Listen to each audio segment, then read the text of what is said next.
Today is Tuesday, December 16th, and this is news from the Frunk.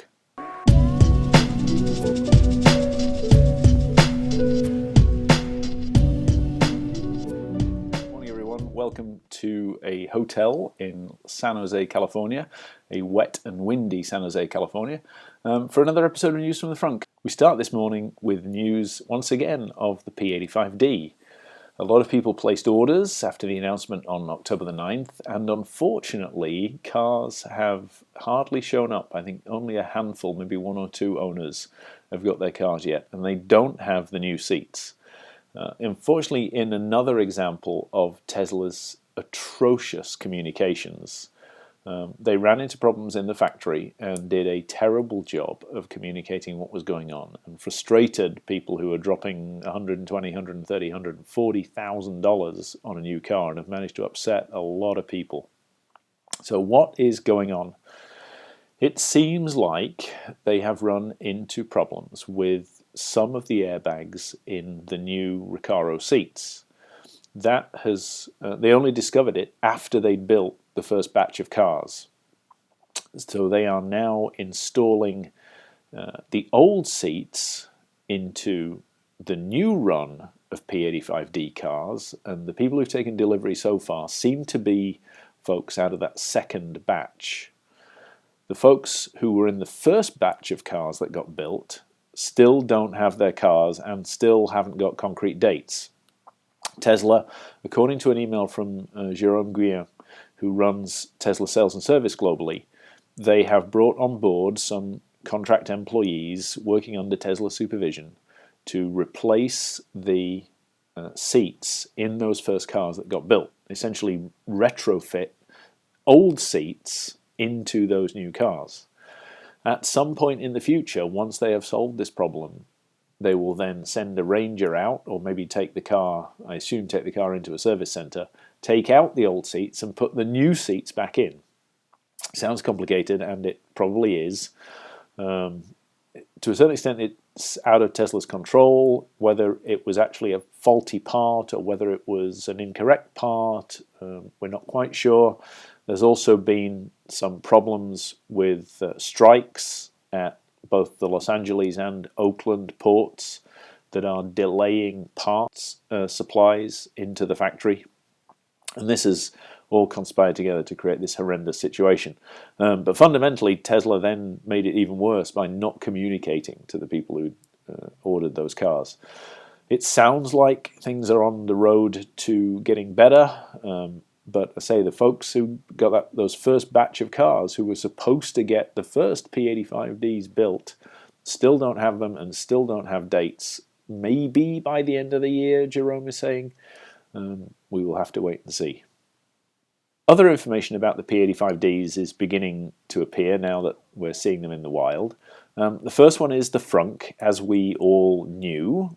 The Frunk is smaller because there has to be room for the motor. The assumption was that the square area at the back of the Frunk, that is called the microwave, was where the motor was going to be, and we'd still have the rest of the Frunk. Well, it seems like that isn't large enough, and Tesla has had to redesign the Frunk liner and actually reduce the size of the Frunk itself.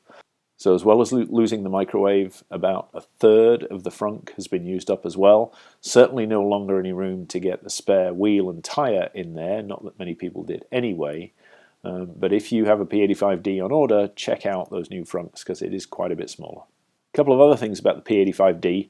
They are running a new version of software, version 2, 2077 is the latest one that's showing up. Still shows as version 6 on the kind of main display, but the sub number is 2077.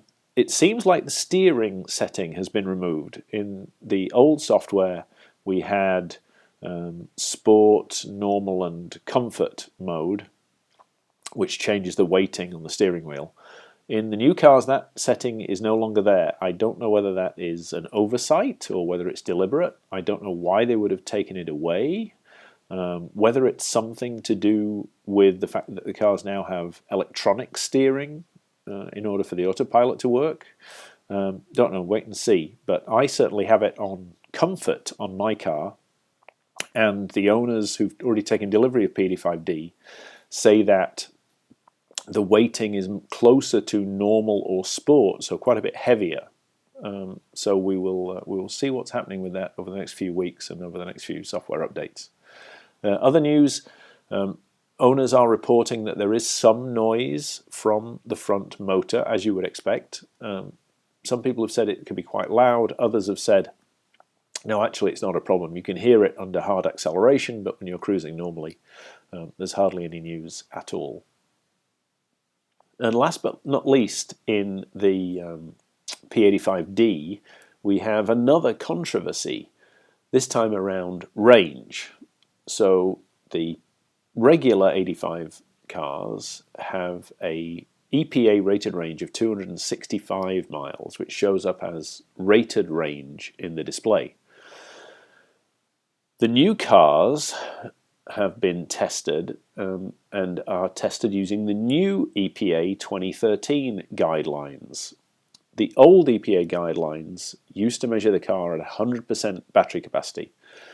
Although there still seems to be some debate about this, it seems like the new EPA guidelines do two measurements, one at 80%, one at 100%, and possibly average them to get a roughly 90% charge level. And the range on a 90% charge is 240 miles. So Tesla seems to be suggesting that the EPA rated range of the new D is 242 miles. Now, that all seemed fine because 242 miles at 90% is just the same as 265 miles at 100%. However, the folks who've taken delivery of the P85D so far suggest that they are seeing heavier utilization, heavier battery utilization than the old cars. The watt hour per mile, the consumption of electricity is higher on these new cars. And the range may in fact be less. Again, still awaiting a definitive statement from Tesla on that.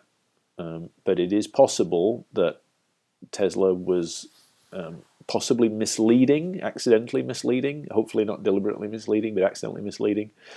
They posted figures saying that the 85 was going to have 275 miles of range at 65 miles an hour. May be true, but the range, despite their saying that for the first time ever, they'd created a four-wheel drive car that was more efficient than the two-wheel drive equivalent. It seems that in real-world usage that may not be the case. So I'll give you an update on that over the coming weeks as more data comes out. So what else do we have for you this week? Well, first of all, rumors on the forum that Supercharger capability or Supercharger information may be coming to the Tesla app. One of the users on the forum was inquiring of Tesla whether it was possible to access the API that says how busy each of the superchargers was, because they wanted to write an app to display that. Well, it turns out that according to Tesla, there will be new functionality shipping in the app that will include information about how busy the superchargers are. Watch out for that coming soon, as Tesla would say. Australia finally has taken delivery of its first cars. We have superchargers now in Australia, we have stores in Australia, and we have Model S cars on the road in Australia. So congrats to all the folks down under. Welcome to the Tesla family. I'm not going to do a supercharger update this time. Watch out for the next episode. I will say something about the stock. The stock has been in free fall for the last few weeks after hitting a high of 295. It closed at 204 yesterday. It's been an interesting journey on the way down. A lot of speculation about why it has been. A lot of analysts saying it's because the oil price has been collapsing and therefore the prices of petrol, or gas as we say in the US, have collapsed. And that's made the Model S less attractive, or Tesla less attractive. I personally don't believe that's the case. One of the analysts did some analysis of the oil price versus the Tesla stock price, and there is no correlation whatsoever. Personally, I think it's more to do with the delays that we're seeing in the P85. The stock price tends to be quite volatile anyway, and it was on a slight correction. But when news started to leak that there were problems with the P85D, the seats that I talked about earlier, and that they wouldn't be able to ship as quickly, and so maybe Tesla might not hit its Q4 number, that's when the stock price really started to move, and I think that's probably the root cause. We will see what happens towards the end of the year and whether Tesla can meet its delivery forecast and can meet the financial numbers that it told to the market. So it might not be at the bottom yet. I am still long on Tesla. This may be a good time to buy. I think it's probably got a little bit further to go down, actually. It may break that 200 barrier, but we will see. All right, that's it for this time. Hopefully it won't be another 2 weeks before the next episode. I'll update you on some Supercharger info and other things that are going on. So look forward to seeing you soon.